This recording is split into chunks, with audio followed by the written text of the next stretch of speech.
I remember you as famous, and I don't remember why. Like I just Oh my remember God. being like, it's Carolyn McCarthy. Like seriously. I mean, the thing Like is like, but like what a mind fuck that you're covering this stuff mhm. and you're in it.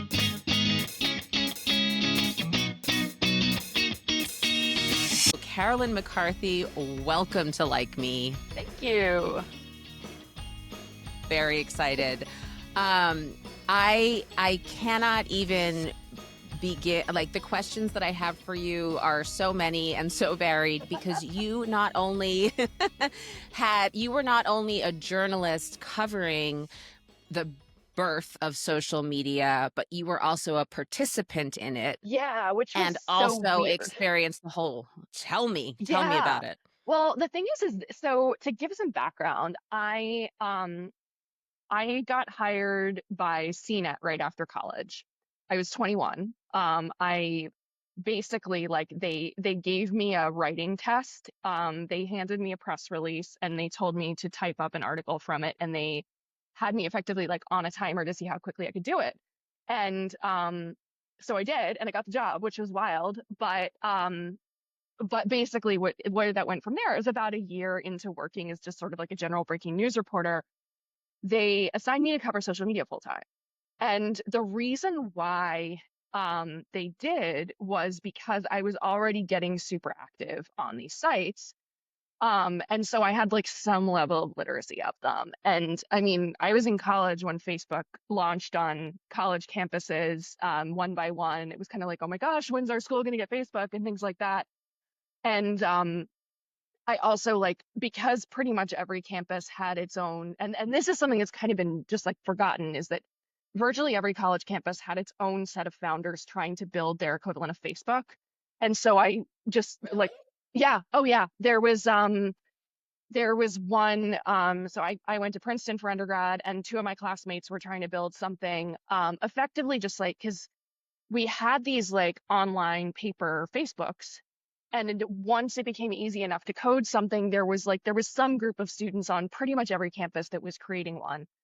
And then typically when those failed, they would go out to try and build something else. So I was the right age to know a lot of these founders who are really interested in social media. But the honestly, it's become pretty clear, sort of in the rearview mirror, is that um, my editors really didn't think social media was going to become a thing. They were like, we'll have the kid cover it. And I think I get why. And it's because like this, we're talking like 2006, 2007. This was right, like just a few years after the dot-com crash. These editors had typically been journalists themselves who eventually moved into editor roles, and they had covered that. And I think a lot of them felt like they'd been really naive and they were covering these as serious businesses when they were not. And so like I just remember like my editors did not think Facebook was going to last. They did not think MySpace was going to last. Of course, MySpace did not last. But but it was this Well, sort of thing. it had a It had a brief moment. Had a comeback. moment. Yeah, it It did. Yeah. flickered.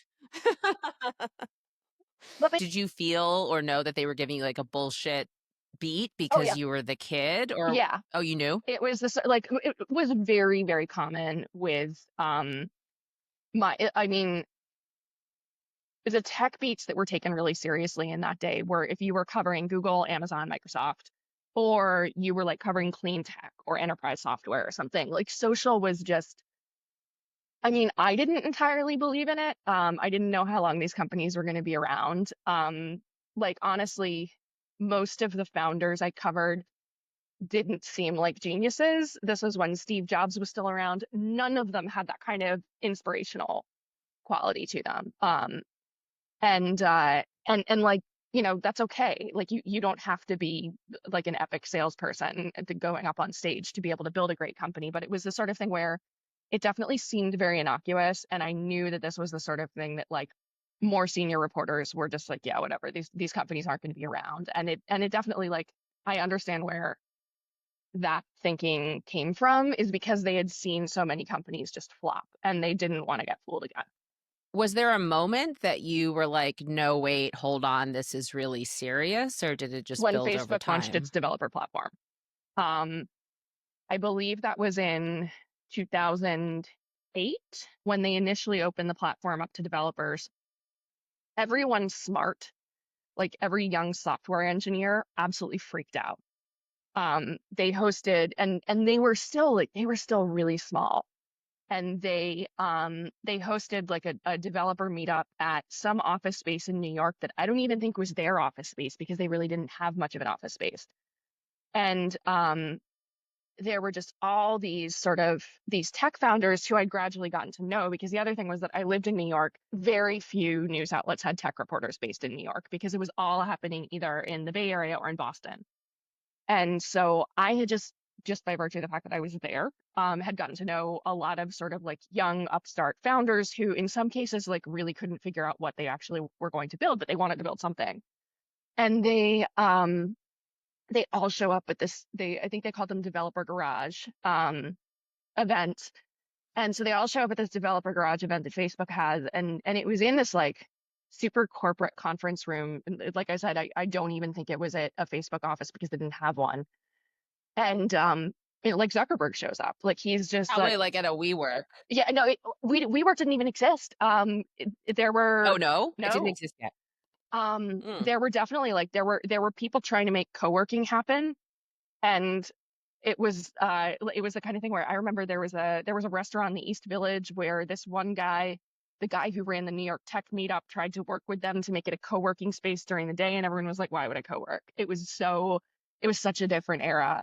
But it was when there was just such a genuine frenzy around building for the Facebook developer platform that was when I think it became clear to me that it was something much more serious. Although then the developer platform kind of got out of hand. That was when you had like the like sheep throwing apps, and like finally they had to be like, this user experience is terrible and people hate it.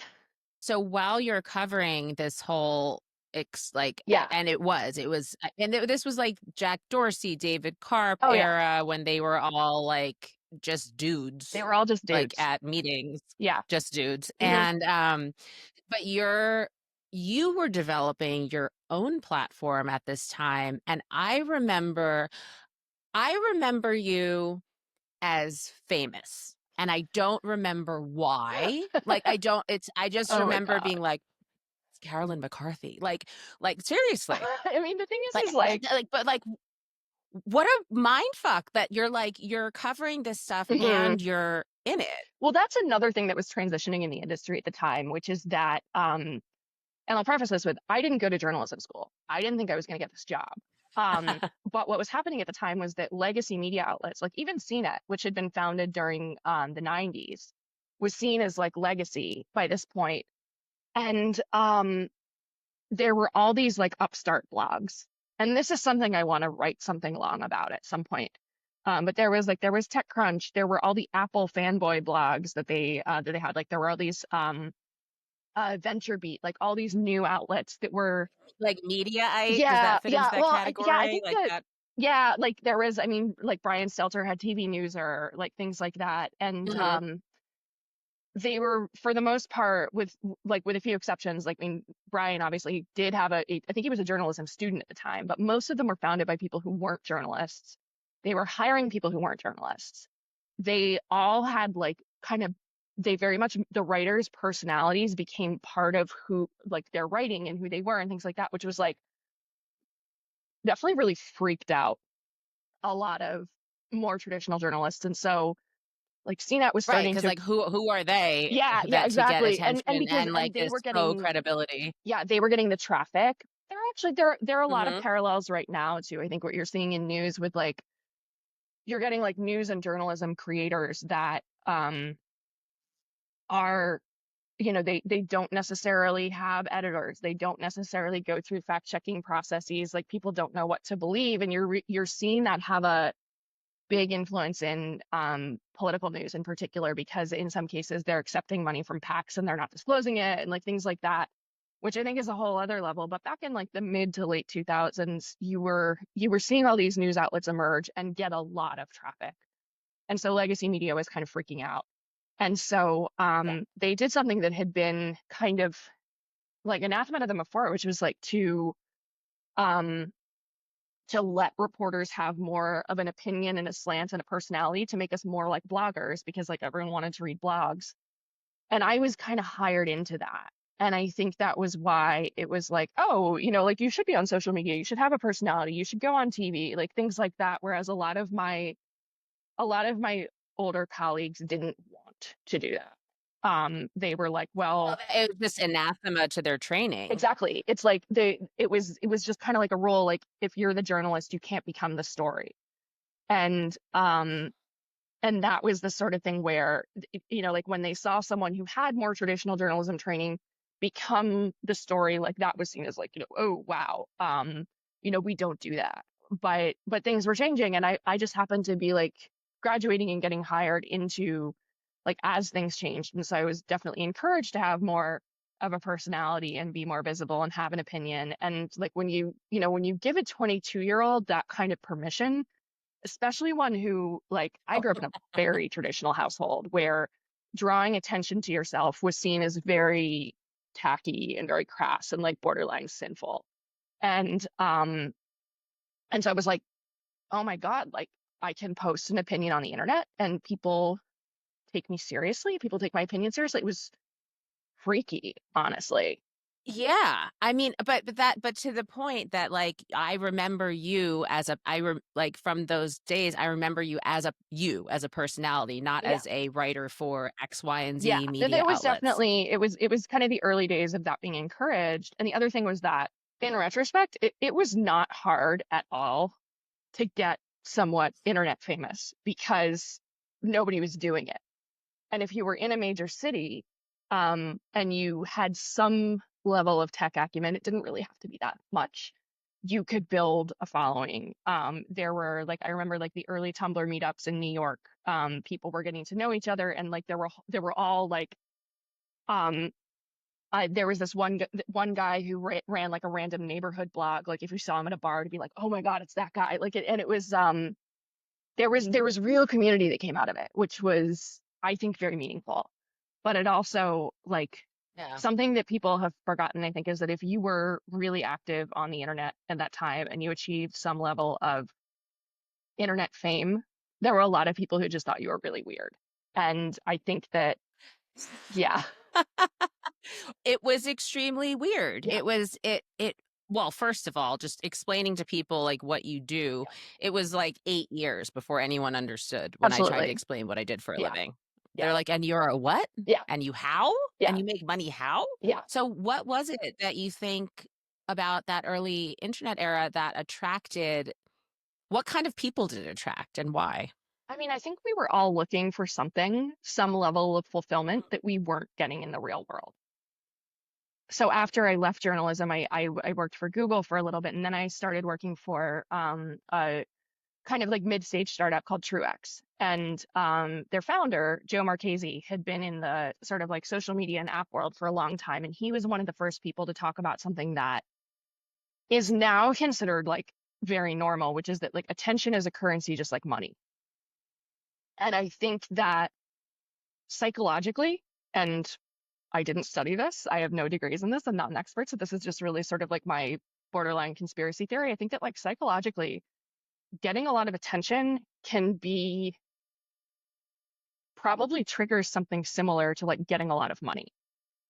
And I think, I have to read you that what you wrote to me. I was like, "Oh, thank you for the thesis statement of this entire podcast and the book I'm working on." You said, um, "I think we need to be talking not just about how an excess of attention can corrupt, just the way an excess of money can corrupt, and that a sudden loss of it can trigger unexpected mental and emotional side effects." yeah, absolutely. Yes, And it's, wild. yeah. And the thing is, like, I think about it, and this is one of those kind of rear view mirror situations is that I was a journalist for 5 years and I was really, really, really burning out.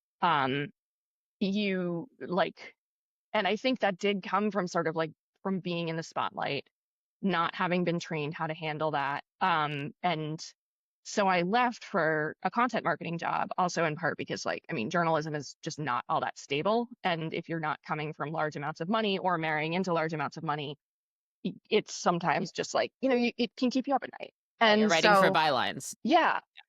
And so Yeah. I didn't realize that, like, when suddenly I no longer have that currency, I went into this sort of like almost like sort of like mental scarcity state. And I struggled to adjust to like an office job, like really struggled. I had to learn how to use like slideshow tools. I had no idea. All I knew how to do was like write and talk on TV, and that was it. And suddenly those things were not just unhelpful. I mean, writing, yes, but talking, no. But they were also a liability. When you go into those kinds of office environments, it's like, oh, don't do something that draws too much attention to yourself. Don't whatever. It was much more parallel to the way I'd been brought up. But it was very difficult to go back to. It was like I now realize that, like, especially when, once I started to realize that people I had thought were my friends were actually just interested in the fact that I had a big personality and profile on the internet and on TV, it really started making me go kind of crazy. And it was years before, honestly, um it wasn't until COVID hit, when like we were isolated from everyone, that I could realize just sort of like what that had been doing to me. And I think that, like, I feel like we're still a few years off from kind of big clinical studies of creators and influencers and stuff like that. But I feel like everyone has a personality disorder that can be triggered by the sudden Yes. gain or loss of any currency. And it's not Yes. just money, it can be attention as well. Yeah. Yes. Like literally the reason I'm trying to engage in this project is that I have been personally, I would say, hopefully I'm at the tail end of essentially a 6-year breakdown Yeah. where yeah, and yes, it was partially about money Hmm. going away because algorithms, brand sponsorships, Yep. whatever, and that scarcity panic, Hmm. but also going from, yeah, people just like being excited that you're somewhere Yes. because maybe you'll take a picture and post it Hmm. is a very, very big dopamine hit. Oh my God. And Yeah. I mean, I remember when I moved to San Jose, this would have been like, I was still like making all of my money Hmm. from social, and my next door neighbor, who later became one of my best friends, she was like, I knew who you were and I was so fucking excited. My next door neighbor, she was like, I'd read your stuff and like whatever, and that was really exciting for me Yeah. too.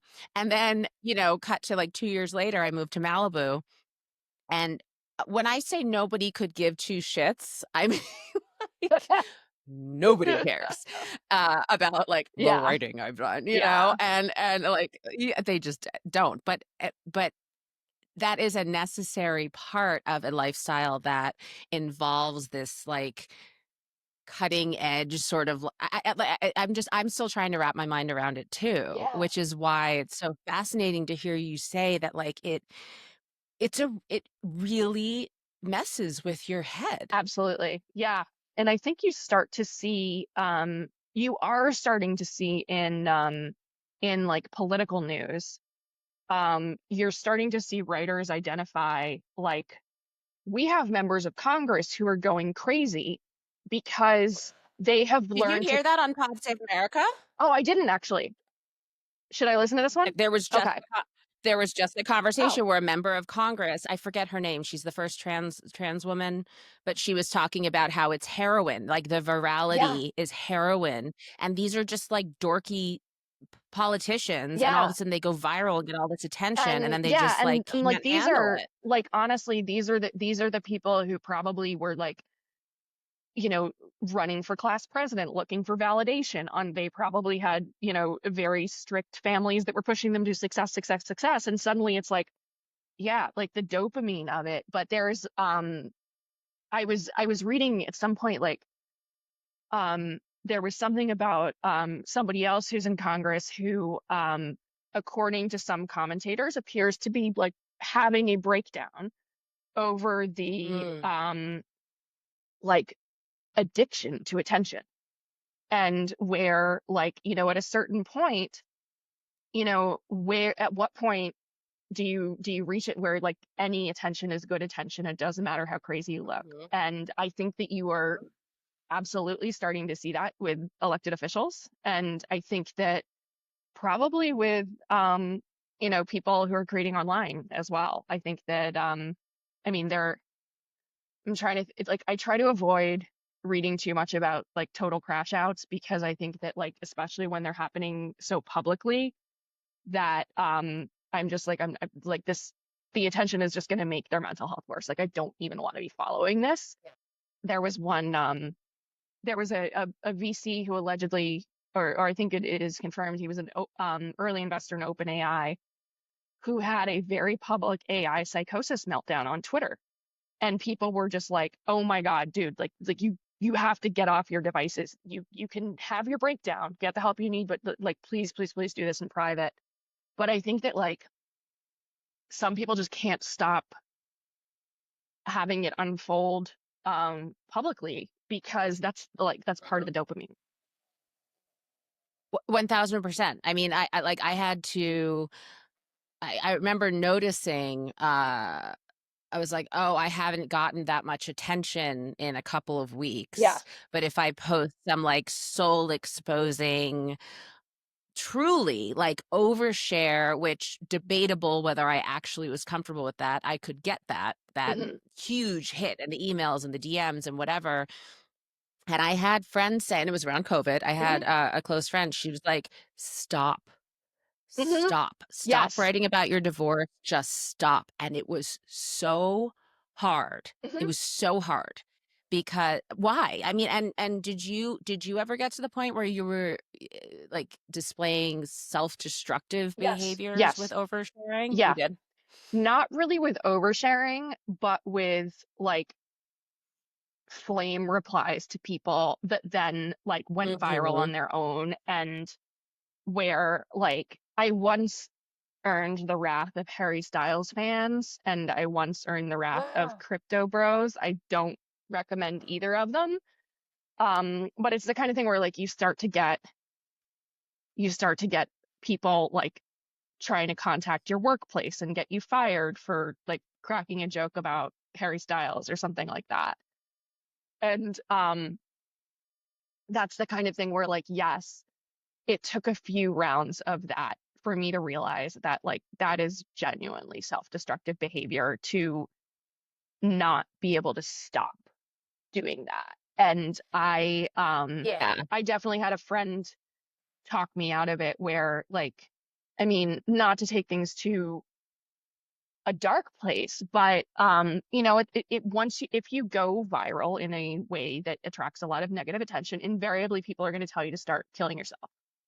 And there was an incident where it was the crypto bros, where I was getting tons of people telling, and not like crypto bros as in ones who have actually been successful, but ones who are like, chasing small meme coins or something. And like, they were telling me to kill myself. And I was on the phone with a friend and I was like, if my mental health had been like 10 degrees worse, I might have started taking that kind of thing seriously.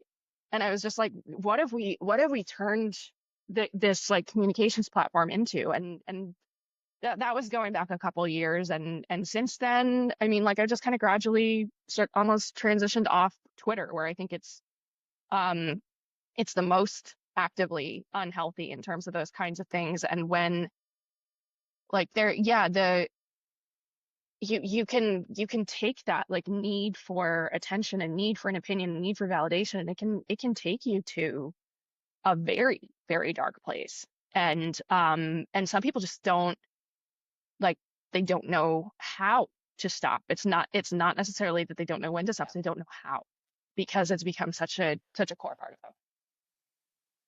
Well, to your point about it being like the weirdos who were attracted to this initially, Yeah. like when I think about like my mother listening to the conversation that we're having right now, she'd be like, "What? Like I have what? Why are A, don't, B, why are you doing this? Yeah. C, who cares what these people say?" Yeah. And it started with this like very specific type of person. Hmm. and this very core group of people, and Yeah. then it just expanded outward and outward and outward and outward. And my God, like the stuff that I dealt with, as you know, trolling and Gomi Yeah. and all that stuff, that was, yes, if my mental health had been like a scoot Yeah. less strong, and it was not strong, but Yeah. if it had been like it less, I mean, I was not well, Yeah. not well at all. Yeah. And I've talked about this before. I mean, speaking of dark, like with what happened to Heather Armstrong Yeah. and Deuce, Yeah. mhm, I I'm sure the reasons are varied, and mental Hmm. health and et cetera, but I do think that that is a pretty neat exploration of where this can go, Yeah. and especially post COVID, and we're all just like, we used to go to meetups and Yeah. whatever, and now it's like you're just sitting there with your thoughts and your Hmm. phone. Yeah.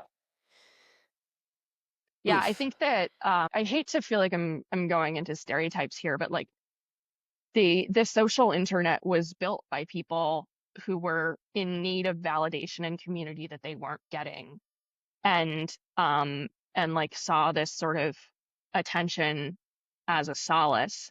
And like I almost feel like, and I was one of those people. I mean, I was on the internet against my parents' wishes when I was in like middle school, like very early internet. And I was just like, oh my God, I have no friends. Like I can find friends, like that kind of thing. And I think that like it's like that layer is still there. That's still the culture that built it.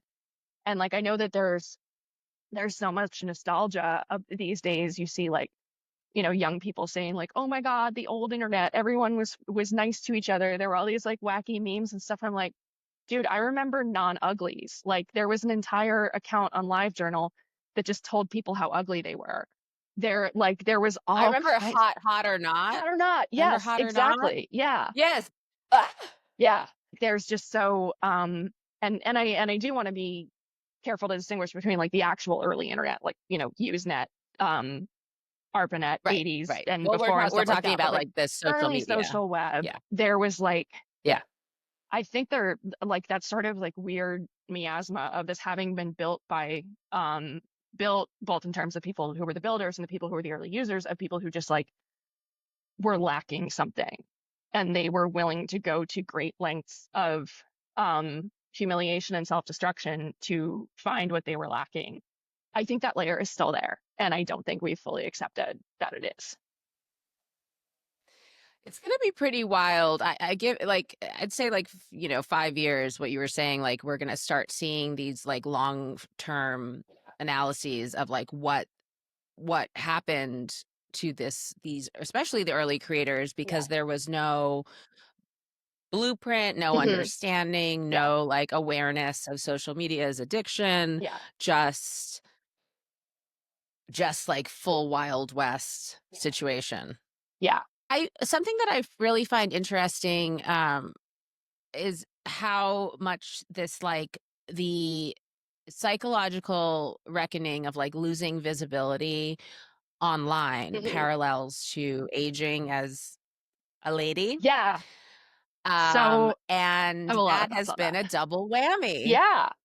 I like when I sort of like lost visibility online because it was no longer part of my job. I was in my 20s, and I still had, like occasionally, I mean, I was freelance for a little while. I was doing some public speaking, like things like that. So, but then, I reemerged.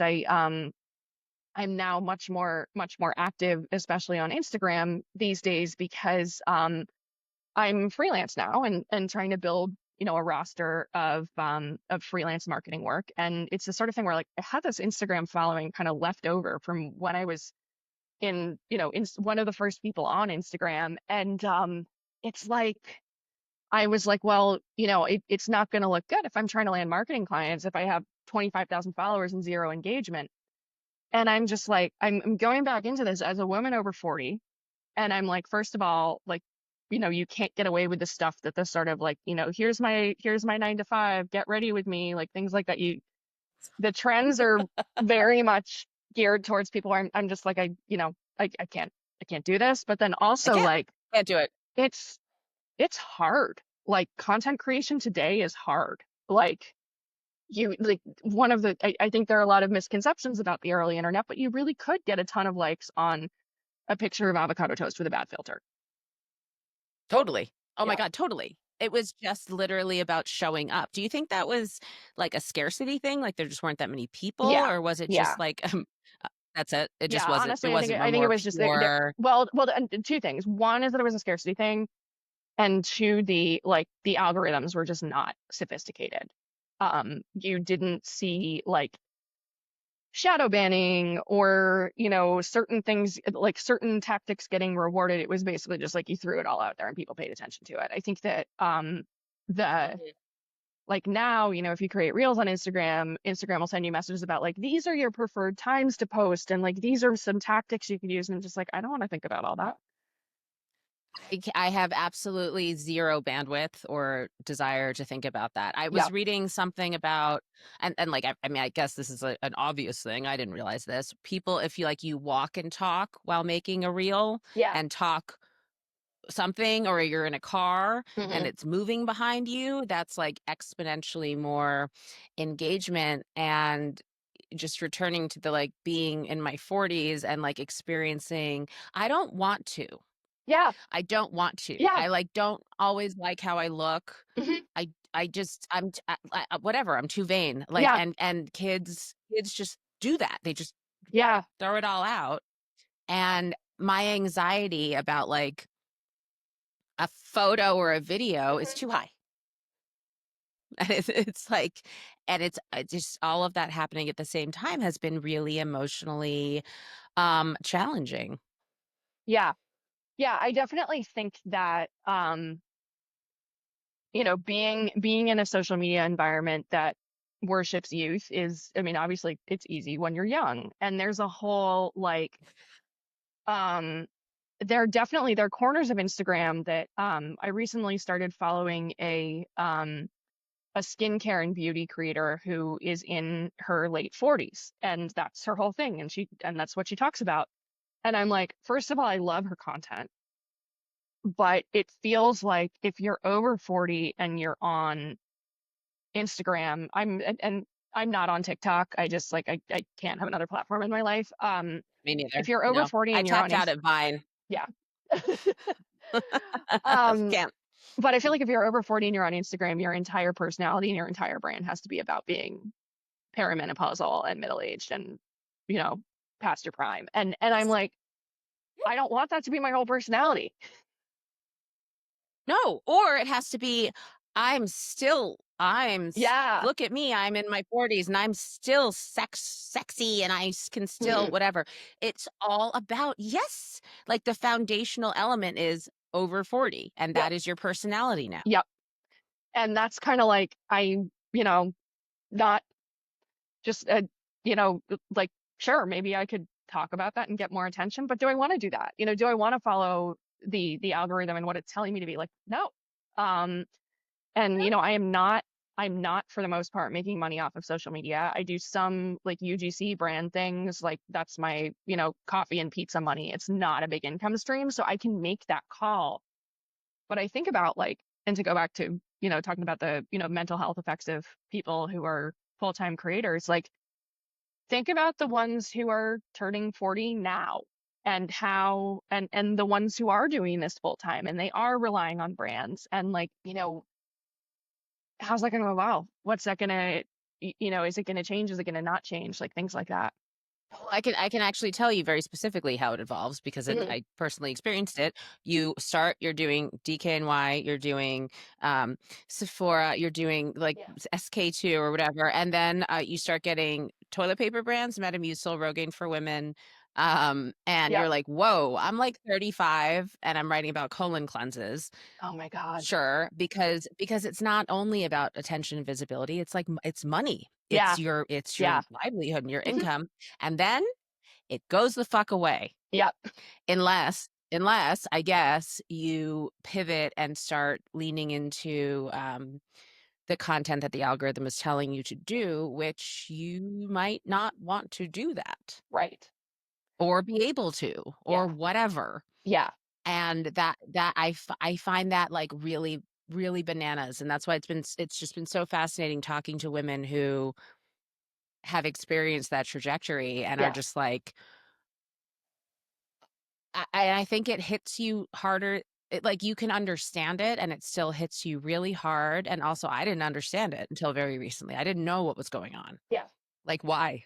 Yeah. Why am I having this like multi-year mental breakdown? No, I get it. I You know? completely get it. And like just the way that, I mean, women when they hit 35 or 40, just so many signals start to flood you of just like you're losing relevance, and then you literally have the algorithm backing all that up. Like it is a lot. It's really a lot. And I think that I'm I don't know where I would be if I had stayed, being a full-time personality. I don't know whether I would have been able to stay as a business journalist, because ultimately, like, these companies got much bigger and they really did need to be covered by people who had stronger journalism training than I did. I would say the majority of sort of the crop of young reporters covering social media when I was doing that are no longer journalists. Some of them have actually become very successful founders themselves, things like that. But like, there's very much a through line of we really didn't have the training we needed. I don't think it's Mhm. a, I don't think it's a coincidence that the sort of the big, and this wasn't even a tech company, but the first big sort of like expose of um, this era of founders was Theranos. And the journalist at the Wall Street Journal who covered that, and who I think got a Pulitzer for it, he covered corporate scandals. He was not a tech reporter. He did not know the venture-backed startup world, but he had that ability to understand what was going on, go through lots of legal filings, deal with lots of lawyers, find those sources, like write those stories. And I think that for the most part, those of us who were covering social media in the 2000s did not. And so like I don't know what would have happened to me, like what my personality would be like, any of that, if I had stayed in a world where I had to, rely on my image and my attention and, my appeal to audiences. And so, And your ability to iterate and exactly, like figure out what the algorithm wants, and yeah, like exactly. learn new learn how to edit videos and Yeah. like you can see on your channels or on Instagram in particular that you're engaging more with content creation. Are there boundaries that you won't cross, or are there ways that you're sort of protecting your Yes. Um, yeah? my stepkids don't show up ever. They exist. They don't show up because, like, they're not my kids. They have their own autonomy, their own agency, and their own stories to tell. And uh one of them apparently goes viral on TikTok pretty frequently with like animation videos that he makes, but I don't even know what his username is. So you know, not my problem. So that's definitely a Isn't boundary. it crazy the views that my son gets? My like when he started doing CapCut edits, I didn't even know what that Oh was when he yeah. was like 12, Yeah. and would get like 100,000 views if I let him put up. I mean, it was just like edits of like cartoon characters Yeah. on YouTube, and I was like, get that? How I how are know, you right? getting 100,000? You're 12.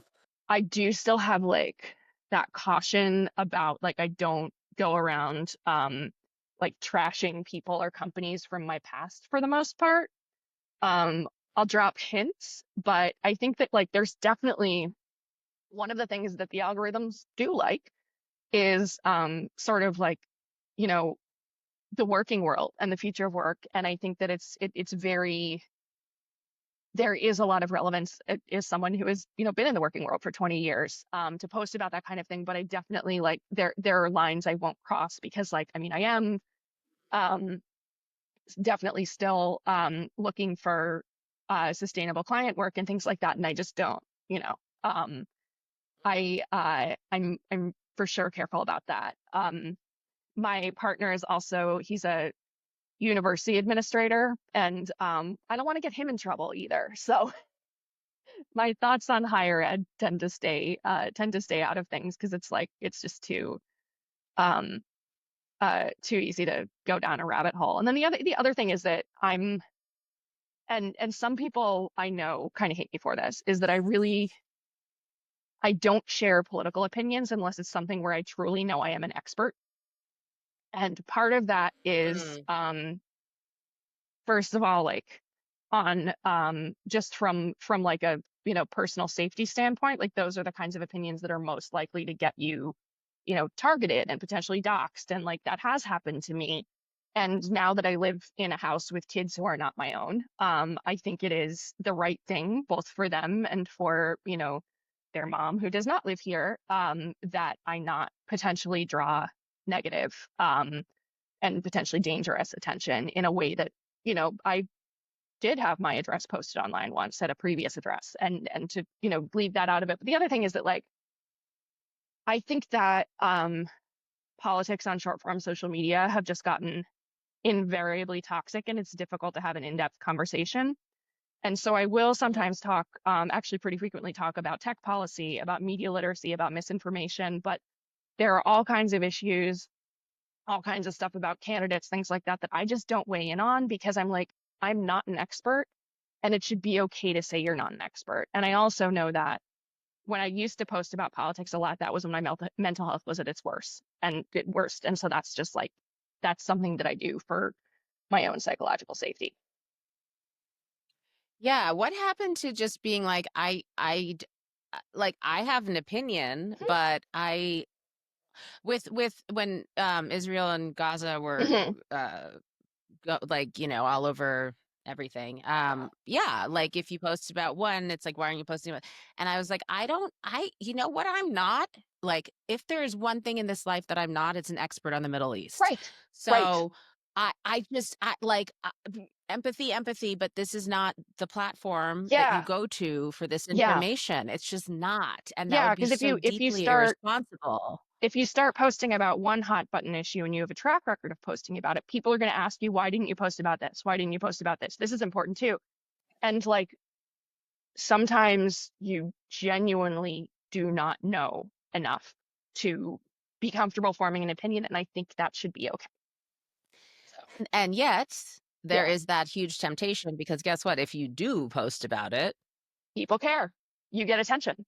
people care, Yeah. you get attention. I wanted to ask you, you said, you mentioned in briefly about like how it affected your friendships, like Hmm. going from sort of having your livelihood and Hmm. selfhood, I guess, more dependent on visibility to not, and how that affected your real life. Yeah. Can you speak to that? Of course. Yeah. There were definitely people who I thought were my friends who weren't. Um, Mm. and who really were just sort of sucked into this like attention monster themselves. And I was really hurt when I realized that there were people who, weren't answering my texts anymore, who didn't invite me to things they were hosting, like things like that. And I just felt, like feeling that slide into irrelevance, especially when you're, getting into your 30s and things like that. That was hard. But at the same time, I think getting out of that world helped reignite some of my longer standing friendships with people who, you know, it was probably my fault. I was probably ignoring them. And like those are the people who, Mm. like, I've known them since childhood. They will be there for me, things like that. And so I think that being less reliant on like, oh, well, who's going to be at this party? Who's hosting this party? Like, things like that.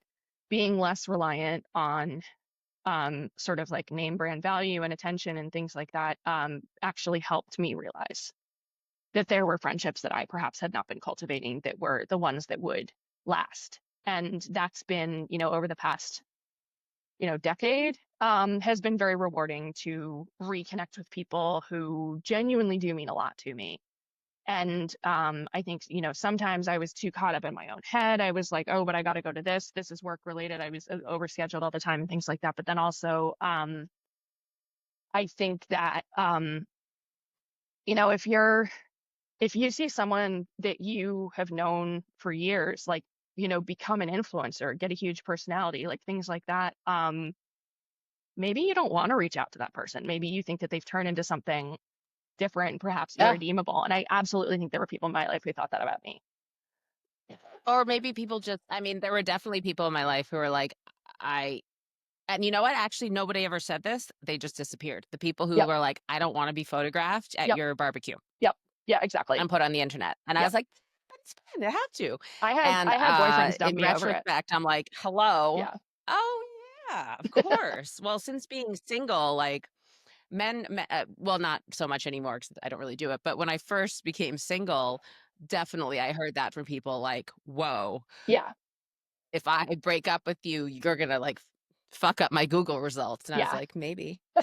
No, I'm kidding. The people I dated, sort of like post journalism, post influencer exposure, things like that. And the the sort of like the fact that I still had a big social media following, et cetera, definitely did become an issue with several people.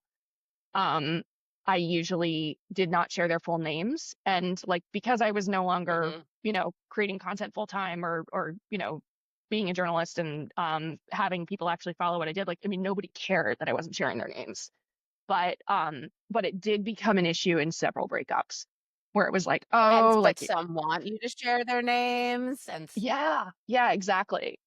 Um, it goes like both ways, yeah, very much so.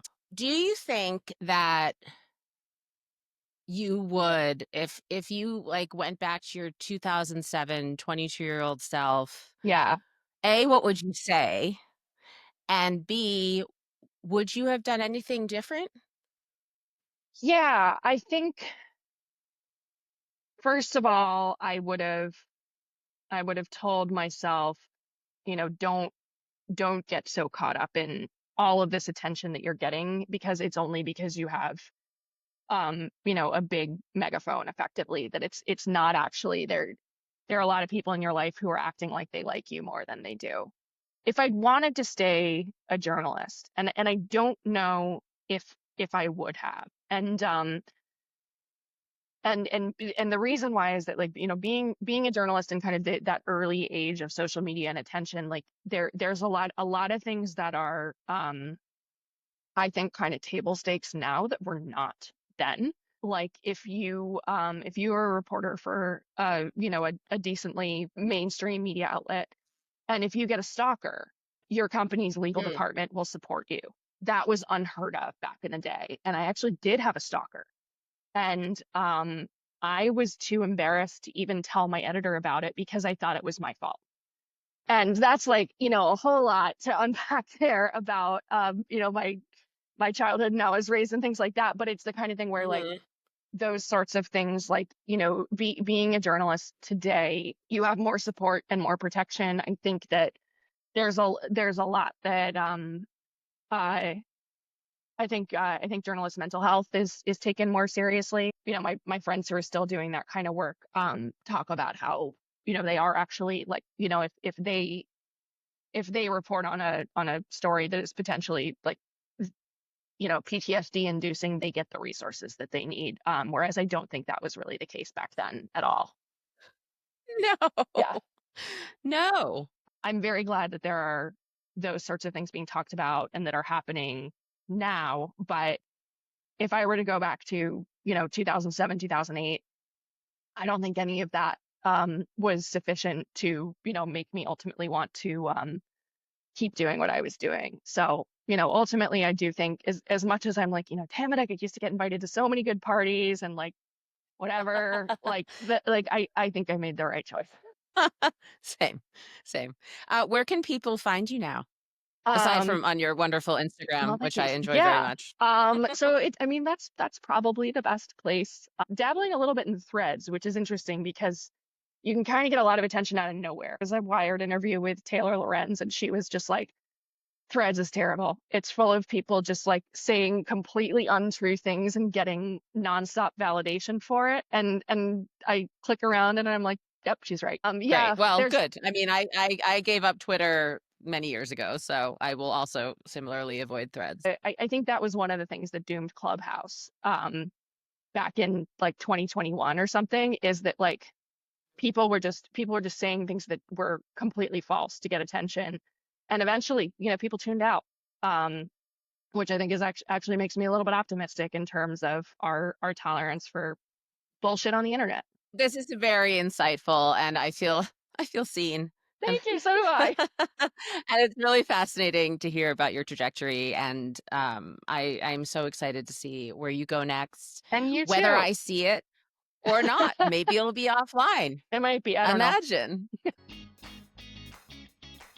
I just posted I that I'm did. interviewing Yeah. you today, and the slideshow that I Yes. posted included a photo of you wearing a glam camp sweatshirt, the adulting sweatshirt.